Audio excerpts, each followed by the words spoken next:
9988 대한민국 중소기업을 응원합니다. 안녕하세요. 웰스기업연구소 정우일 소장입니다. 자, 정초부터 매주 2023년에 적용되는 세법 개정 내용들을 저희가 항목별로 안내해드리고 있습니다. 자, 이번 주는 고용 증가에 따른 세액공제 관련한 내용들인데요. 잠시 후에 시작하겠습니다.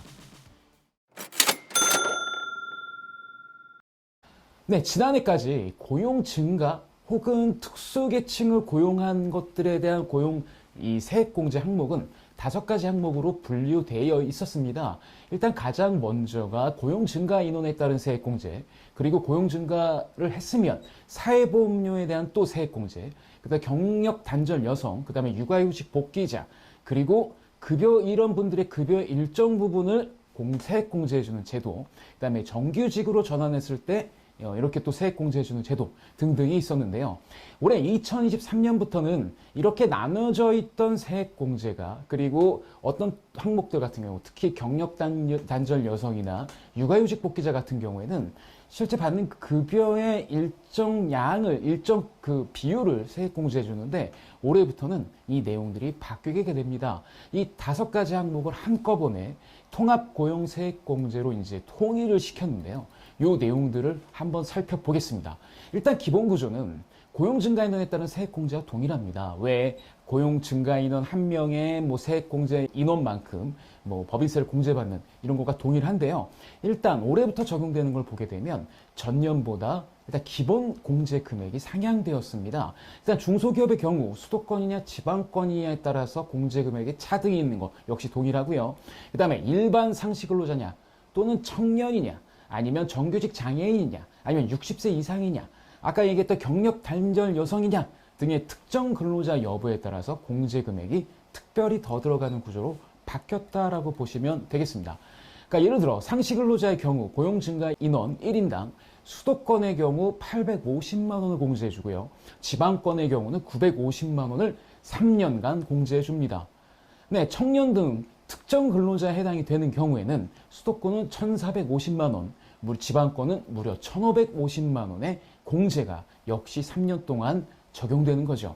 지금 제가 말씀드린 건 이 기본 공제 내용인 거고요. 이 기본 공제 없는 게 있었죠. 아까 5가지 중에서 바로 정규직 전환자와 육아휴직 복귀자에 대한 내용이 없습니다. 이 경우 추가 공제로 지원을 해줍니다. 그래서 추가 공제로 지금 말씀드린 정규직 전환자라든가 육아휴직 복귀자가 있다고 한다면 1인당 중소기업은 1,300만 원, 중견기업은 900만 원의 세액공제를 1년 동안 지원하게 되는 거죠. 그래서 정리를 한번 해보면 고용통합세액공제 같은 경우는 청년, 정규직 장애인, 60세 이상, 경력단절 여성 등을 추가 고용하는 경우에는 증가인원 1인당 최대 1,550만 원의 공제를 3년간 지원을 해주고, 추가로 정규직 전환, 육아휴직 복귀자에 해당하는 근로자는 1인당 1,300만 원의 세액공제를 최대한 지원할 수 있다고 보시면 될 것 같아요. 그러니까 과거와 달라진 점은 이 정규직이라든가 육아휴직 복귀자라든가 그 다음에 경력단절 여성 같은 경우에는 실제 나간 급여의 이제 일정 부분을 이제 공제해줬지만 지금 이제 정액으로 간다, 이렇게 보시면 될 것 같습니다. 그리고 통합세액공제 내용 중에서 이제 이건 제가 외형만 말씀드린 거고 어떻게 세부적인 내용이 되어 있는지는 제가 잠시 후에 알려드리도록 하겠습니다. 자, 통합고용세액공제에서는 이제 꼭 확인하셔야 될 내용이 있어요. 첫 번째, 청년의 나이. 우리가 청년을 고용하게 되면 추가로 금액을 더 공제해주지 않습니까? 이 청년의 나이가 사실은 조특법마다 이제 지원해주는 항목마다 다 좀 솔직히 달랐습니다. 그리고 어떤 거는 34세, 어떤 거는 29세 이랬는데 이게 통일이 되었죠. 청년의 나이 상한이 29세에서 34세로 상향되었다. 그리고 이게 전체가 다 통일되었다. 이게 상당히 좀 중요한 의미가 지닐 수 있습니다. 그리고 상시근로자의 범위 같은 경우에는 전년도 시행했던 고용증대세액공제 요건과 동일하고요. 그 다음에 이 기준은 근로기준법에 따라 근로계약을 체결한 내국인 근로자인데 제외가 되는 사람들이 좀 있습니다. 일단은 근로계약 기간이 1년 미만인 단기 근로자 같은 경우 제외가 되고요. 그 다음에 단시간 근로자, 그 다음에 임원, 최대 주주, 최대 출자자 및 그 배우자, 그리고 직계 존비속이 이제 좀 바뀌었죠. 특히 유의하셔야 될 게 있습니다.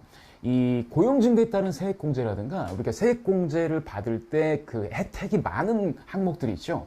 이 항목들을 우리가 세액공제를 신청하거나 세액감면을 신청하게 되면 국세청에서는 이걸 이제 좀 검증을 하게 돼 있어요. 특히 이제 고용증대에 따른 세액공제나 뭐 이런 것들은 사실 국세청 이야기로는 처음에 신청할 때부터 막을 수 있다라고 얘기를 했는데, 제가 차후에 세무조사 이런 세정 이 내용들을 들어보니까 의외로 이 세액공제를 받기 위해서, 고용 증가에 따른 세액공제를 받기 위해서 생각보다 많은, 좀 어떻게 얘기하면 가라 인원들, 특히 그 가라 인원들인데 이 특수관계자 범위에 포함되는 이런 인원들을 이제 고용을 시켜서 문제가 됐던 케이스가 상당히 많았다라고 좀 말씀드리고 싶습니다. 뭐 그게 전체적으로 많지는 않았을 수는 있겠죠. 왜냐하면 세무조사라고 하는 건 실제로 문제가 됐던 것들을 이제 밝혀내는 거니까. 그러니까 예를 들어서 이런 거 아니겠습니까? 뭐 우리나라에서 뉴스를 보게 되면 범죄에 관한 내용들이 많이 나오잖아요. 근데 그게 전체에 비해서는 얼마큼 비중을 차지하는지는 모르겠죠. 왜냐하면 뉴스거리가 될 만한 것만 나오니까. 당연히 그런 의미에서 보게 되면 뭐 그렇게 많지 않을 수도 있겠습니다만, 어쨌든 이 점은 꼭 주의하셔야 된다. 이거 좀 아셨으면 좋겠고요.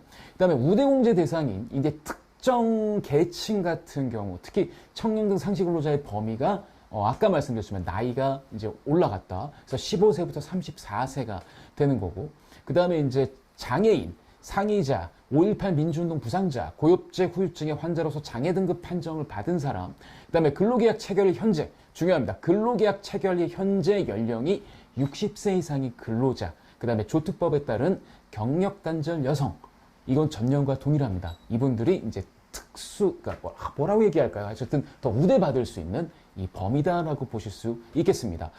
자, 그 다음에 이제 요거 한번 보셔야 됩니다.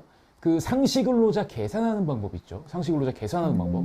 상시근로자 계산하는 방법이나 이런 것들은 전년과 동일합니다. 근데 상시근로자 계산하는 방법에서 우리 대표님들이 많이 헷갈릴 수 있는 게, 이게 연말 잔액 기준이 아니에요. 사람을 잔액으로 얘기하는 건 좀 그렇지만 이해하기 쉽게 뭐 12월 31일자에 뭐 그 근로계약이 체결된, 즉 쉽게 얘기하면 고용보험 피보험자 이 기준을 충족하고 있는 근로자, 이게 아니고 그 연말 기준이 아니라 해당 연도의 월말 기준으로 한다라고 보시면 되겠습니다. 그러니까 예를 들어서 1월부터 12월까지 그 기업이 있었다고 한다면 1월 말, 2월 말, 3월 말, 4월 말 이걸 다 계산을 해서 얘를 12로 나누는 개념, 즉 월말 평균, 그러니까 월말 잔액 평균 기준이라고 보시면 되겠죠.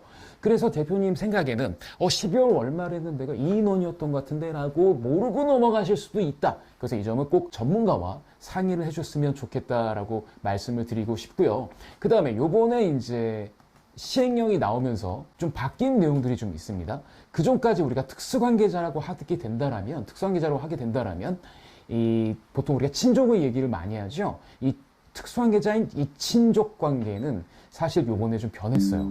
혈족 같은 경우는 6촌에서 4촌으로, 인척 같은 경우는 4촌에서 3촌으로, 그 다음에 새로 추가가 된 게 혼외 출생자의 생부, 생모가 이제 특수관계자인 친족관계에 해당이 되게 됐습니다. 그러면 친족의 범위가 과거보다 많이, 우리가 혼외 출생자 같은 경우는 뭐 특수한 케이스가 논으로 친다고 한다면 많이 줄었더라고 볼 수 있죠. 이제 이게 언제부터 시행이 되냐면 2023년 3월 1일부터 이게 시행이 됩니다. 그러면 이제 우리가 친척 같은 경우는 6촌까지가 옛날에 특수관계로 볼 수 있는 친척의 범위였는데 얘가 4촌으로 줄게 되는 거고, 이제 외척, 인척 같은 경우는 4촌에서 3촌으로 줄게 되니까 이 점도 꼭 생각하셔서, 네, 우리가 특수관계자가 보통 조특법상 최대 주주의 특수관계자 같은 경우는 혜택을 받지 못하는데 이 범위가 좀 줄었다. 근데 이게 줄었다라기보다는 나름 합리화가 된 거죠. 저는 제 6촌을 본 적이 거의 없습니다. 여러분들 있으신가요? 뭐 이렇게 생각하시면 나름 합리화됐다라고 보는 것이 타당할 것 같습니다. 이번 주 저희 웰스기업연구소에서 준비한 리포트는 여기까지입니다. 매 주마다 이 세법 이슈라든가 이런 이슈들을 우리 중소기업 대표님들에게 신속하고 정확하게 전달해 드리도록 하겠습니다.